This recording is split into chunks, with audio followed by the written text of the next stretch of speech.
Hello everyone. আজকের content হচ্ছে বৃদ্ধাশ্রম। বৃদ্ধাশ্রমে কারা যায়, কারা পাঠায়, কেন পাঠায়, এই নিয়ে কিছু কথা। তো কিছু বাবা মা সন্তানের দ্বারা অত্যাচারিত, আবার কিছু সন্তানও বাবা মায়ের দ্বারা অত্যাচারিত। অ্যাকচুয়ালি দু রকমই হয়। ম্যাটারটা হচ্ছে এটাই যে ভালো মানুষেরা, সরল মানুষেরা কিছু কুটিল খারাপ মানুষের দ্বারা কিন্তু চিরকালই অত্যাচারিত। তো এইভাবে কিন্তু বলা যায় না যে অলওয়েজ বাবা মারাই অত্যাচারিত। অনেক সন্তানরাও অত্যাচারিত মেন্টালি। অনেক রকম প্রেশারের মধ্যে দিয়ে যেতে হয় তাদের বাবা মাদের জন্য। সব বাবা মা একরকম হয় না। এইবার কথাটা হচ্ছে যে কিছু উম, বাবা মা কিছু বাবা মা সন্তানের ওপরে এতটা বেশি প্রেশার ক্রিয়েট করে এবং এতটা বেশি এক্সপেকটেশনস রাখে এবং তার ফলে কিন্তু আহ সেই সন্তানের জীবনটাও অনেক কমপ্লিকেটেড হয়ে যায়। ঠিক আছে? তো বাবা মা মানেই সবসময় যে সবসময় ভালোই হবে এরকম কিন্তু না। অ্যাকচুয়ালি তারাও মানুষ, সাধারণ মানুষ। বাবা মা মানে তারাও তো সাধারণ মানুষ। তো ভালো মানুষ হওয়াটা জরুরি। এবার যে ভালো মানুষ হবে সে যে কোনো রোলই ভালো করে প্লে করবে। রাস্তায় একটা আননোন মানুষকেও সে তার গুড ভাইবসটাই দেবে। আর খারাপ মানুষ হলে সে বাইরেও খারাপ দেবে এবং ঘরেও অটোমেটিক্যালি খারাপই দেবে। তো যেটা উচিত সেটা হচ্ছে ভালো মানসিকতার মানুষ হওয়া, বিচার বিবেচনা যার ঠিকঠাক আছে, যে বোঝে কোনটা ঠিক কোনটা ভুল, যে বলতে পারে বুঝে, যে খারাপটাকে খারাপ দেখে মুখের ওপরে বলতে পারে, যে ভালোটার প্রশংসা করতে পারে, হিংসা আসে না তার মনে কারোর ভালো দেখে, যে কাউকে গুড ভাইবস মানে গুড উপদেশ, ভালো উপদেশ দিতে পারে, তার দ্বারা তার অ্যাডভাইসের দ্বারা তার জীবনটা সুন্দর হতে পারে। সেই সব মানুষদের মধ্যে কিন্তু ভীষণভাবে ঈশ্বর পজিটিভ এনার্জি ঢেলে দেন এবং তাদের সেই পজিটিভ এনার্জিটা তারা কিন্তু মানুষের মধ্যে কেন, শুধুমাত্র মানুষ কেন, মানে প্রকৃতির মধ্যে বিলিয়ে দেয়। তো সেই রকম মানুষদেরকে অনেকটা, তারা অনেক রেসপেক্ট ডিজার্ভ করে, কিন্তু তারা কি পায়? ভালো মানুষরা বরাবরই কিন্তু সংসারের বাইরে সব জায়গা থেকেই কিন্তু অত্যাচারিত। অত্যাচারিত মানে সবসময় যে ফিজিক্যালি অত্যাচারিত সেটা কিন্তু না, অনেক রকম মানসিক ভাবেও তাদের উপরে অনেক প্রেশার থাকে। তাও তারা মাথা উঁচু করে বাঁচতে চায়। লড়াইটা তাদেরকে করতেই হয়, অতটা ইজি হয় না। ভালো মানুষদের জীবনটা অতটা ইজি হয় না, টাফ হয়। ঠিক আছে?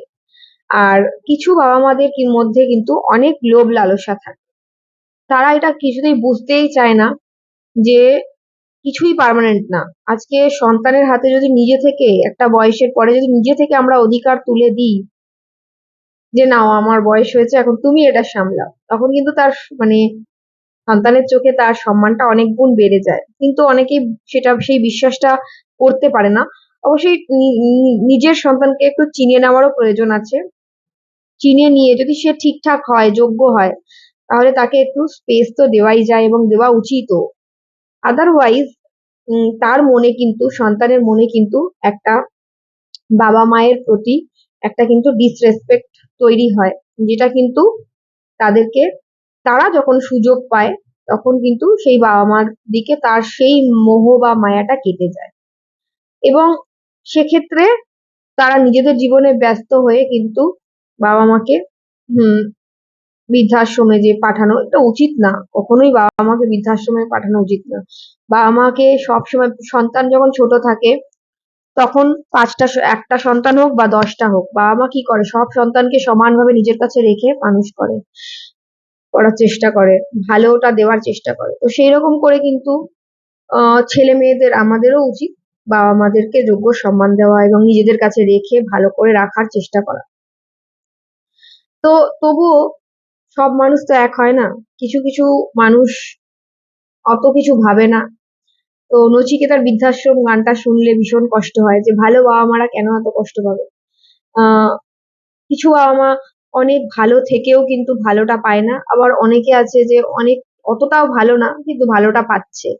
তো এর এর পেছনে অনেক রিজন থাকে, অনেক কারণ থাকে, কিছু কর্মফল থাকে, যেখানে আগের মানে আমরা জন্ম জন্মান্তরে যারা বিশ্বাস করি, কিছু কর্মফল কিছু বাকি থাকে, তার ফলে হয়তো ভালো করেও কিছুটা খারাপ পেতে হয়, তবে ভালো কর্মের ফল সবসময় ভালোই হয়, একটু সময় লাগে বাট ভালোই হয়।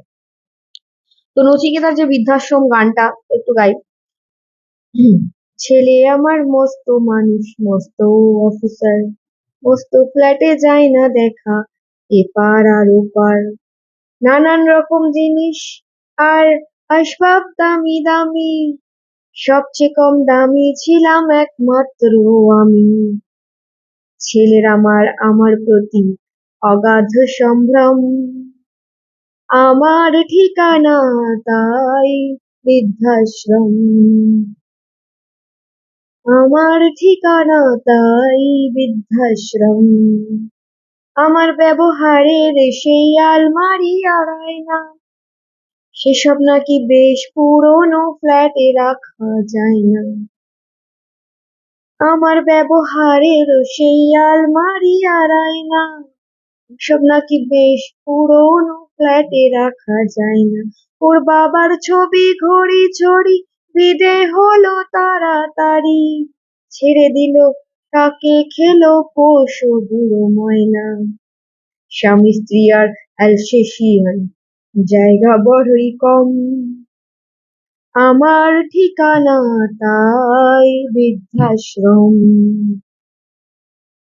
তো কোনো বাবা মার ঠিকানা যাতে বৃদ্ধাশ্রম না হয়, বাবা মার ঠিকানা ছোটবেলায় বাবা মারা আমাদেরকে নিজেদের কাছে রাখেন, বড় করেন।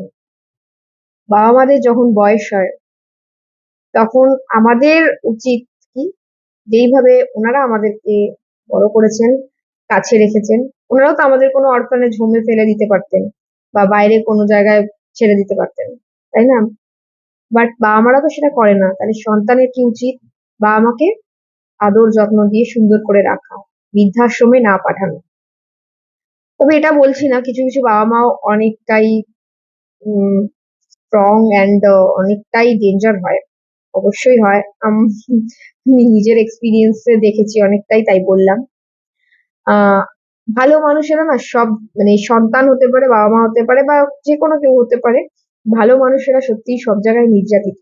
তাই আমি ভালো মানুষদের হয়ে কথা বলতে চাই, যারা ঠিকঠাক বিবেচনা, যারা কোনটা ঠিক কোনটা ভুল বোঝে, বিচার বিবেচনা করতে পারে, সেই রকম মানুষদের হয়ে কথা বলতে চাই। তাই এত কথাগুলো বললাম।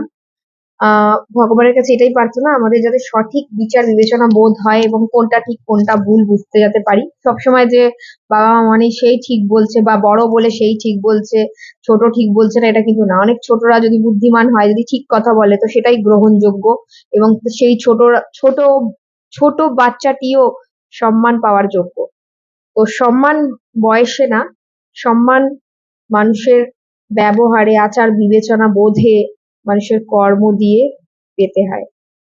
তো ভিডিওটা লাস্ট অব্দি যারা দেখবে তাদেরকে থ্যাংক ইউ জানাচ্ছি, কারণ ভালো কথা তারাই শোনে যাদের মন মানসিকতা ভালো। তাদেরকে অনেক ধন্যবাদ। দেখা হবে পরের ভিডিওতে। ভালো থেকো, সুস্থ থেকো, টাটা।